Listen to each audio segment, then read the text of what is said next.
All right, it's time to talk money motivation, and we will be delving into the world of public relation and advertising right here in the studio this morning.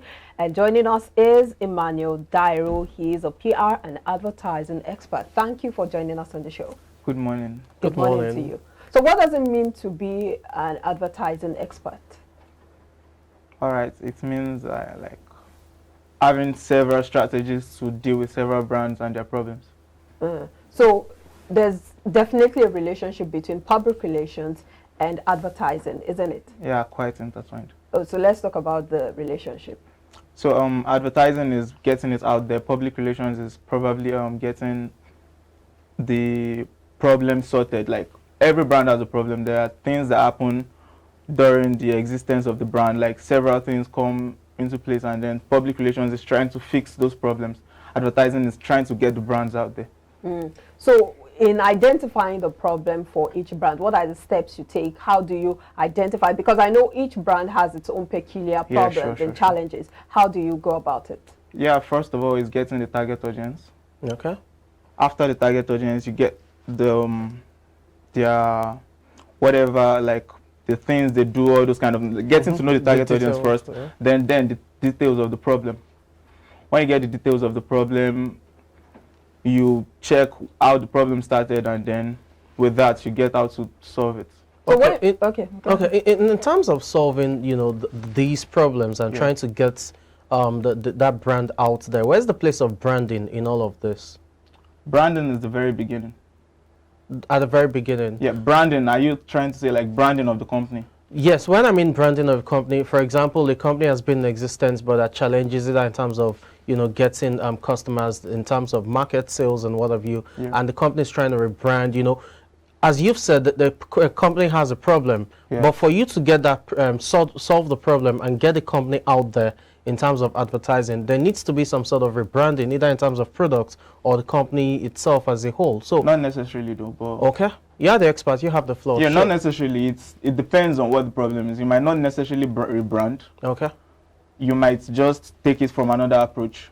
But then if rebranding is the main is the problem, then you go for the rebranding. But another approach, like, okay, let's say like Indomie at the time was set to be poisoning kids and all. Okay. They didn't rebrand. All they just did was to call a few kids and start giving them free stuff, and then the CEO of Indomie came and you might want to avoid mentioning brands. Oh, sorry about that. So the noodle company came, as in the owner of the noodle company came in front of everybody and just like ate the noodles, and little by little, people started change perception. They changed the perception of everyone concerning the noodle brand. So that's just it. They didn't need to rebrand. You don't need to necessarily rebrand for you to solve every of the problem. Okay. You can just go with another approach depending on the problem though. So how do you get your clients? What are the marketing strategies you use? How do you reach out to the people you want to help advertise or be their PR expert? Recommendations mostly. That works more in the PR from in the PR field. Yeah, recommendations mostly. People don't. Yeah, you get some online with sponsored articles, and then people hearing about your jobs, but people telling people that okay, this person have done this for me. That works better than every other one. Okay, let's talk about learning the ropes now. It's not just a cakewalk in terms of, oh, you wake up one morning and you want to be a PR or advertising expert. Okay. Is there a school where people can learn the ropes of advertising and public relations in that sense? Yeah, there are schools, but you said brand. I can't mention yeah, there are schools. There are schools. Okay, what's the duration of learning and 3 months, 1 year. Okay, 3 months basic, 1 year 1 year, advanced. yeah, sure. Okay, the average cost. I know schools would differ in terms of 6 prices. months. No, the average cost. Okay, cost like 300,000, 500,000. Okay, for the 3 months or 500,000 for the year. Like between. Yeah. Okay. So what are the tools you need, or when it comes to capital, what are the things you need in terms of tools, maybe gadgets that you need to be an effective PR or advertising expert? Okay, yeah, no, you need your laptop. Every job needs the laptop. You need the internet, then you need, that's basically it. That's just all you need. I know you need oratory skills. You need to be verbal, articulate when it comes to speaking. Do you go for communication training? Do you go for, when it comes to, public relations, how to present or damage control. You know, this is one major thing that a lot of PR experts specialize in, damage control. For instance, the issue of the noodle that you talked about. Do you specialize or do you go for training in that regard? Not necessarily. All those things would have been taught in the PR school. So PR school itself. everything just... So you don't need any special innate ability to do that? No, you don't. Okay. Talking about the business itself, let's take, for instance, a fellow who has gone through the school and, you know, deems himself or herself, you know, a PR advertising expert and wants to probably start a firm that deals with PR and expertise and advertising rather.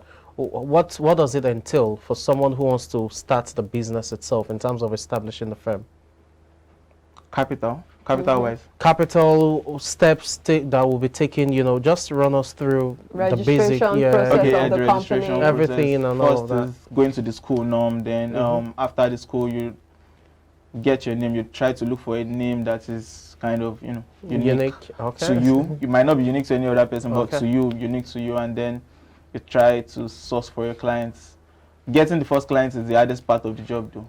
But when you get that first client and you get his job done well, that first client will refer you to every other person. So let's talk about ads. We've seen different ads on TV. We've seen some that you just wonder, really, are these people playing on our intelligence? And then you see some that are really creative. Do you do ads? Do you come up with concept for ads? And how do you get your inspiration? What are things you look out for when creating an ad for a company? Okay, so every ad is unique in its own way. The one that you feel that, okay, are these people playing with our intelligence, probably not for you. You are not the target audience of that ad. If not, it would have gone well with you. So first of all is getting the target audience, knowing what exactly they love, and then you tailor your ad towards them. That's just it. Yeah, so every other person that see that ad might not necessarily like the ad, but that main target audience are going to like the ad. They are going to go, like, it's going to align speak with to them. So I'm saying, how do you get inspiration? So you want to think of writing an ad for maybe a cookie making company, and you're thinking, how do you come up with, okay, I wanted to start from a small gathering of people gisting and just discussing, and then from there, how do you conceptualize it? So when you get your target audience, you know what your target audience do. You know that, okay, probably you're trying to talk to the youths. You know that they'll probably be in a party, they might be in a club at this time. Okay, in the morning they'll be in the club. Let's say some people are chasing with a particular drink and stuff like that. So you just look at what you get a particular person. You look at your target audience, you turn him to like a human. You say, okay, this person, this is what he does. Then with that, you just tailor your storyline towards them. I'm specific to you though, and I also like to know how you charge your clients. What are the things you consider in charging your clients? Charging the clients for the ads, the PR. Depending on the works that we're going to do, you just check. You just like, you know, everything has its rates. So that you just work with the rate card. That's not. So you have your unique. There's no unique card. Okay, in wrapping up this conversation, for someone who wants to be like you, who is watching out there, who is interested in PR, you know, advertising and all of that, what are the suggestions, the tips, the pieces of advice you would give such a fellow? Okay, just be creative and then try to handle all your brands. Like, don't how will I put it? Try to get your brand satisfied with whatever you are getting them. So with that, sky's the limit. Once you satisfy a particular client, don't worry, clients will come through that client. That's just it. All right, I think that's a good place to wrap it up. Thank you so much for bringing us into your world, Emmanuel Dairo. You're welcome. Thank you. We've been speaking with Emmanuel Dairo, who is a PR and advert expert, and he's been talking to us about the world of PR, public relations, and advertising. We will be wrapping up the show.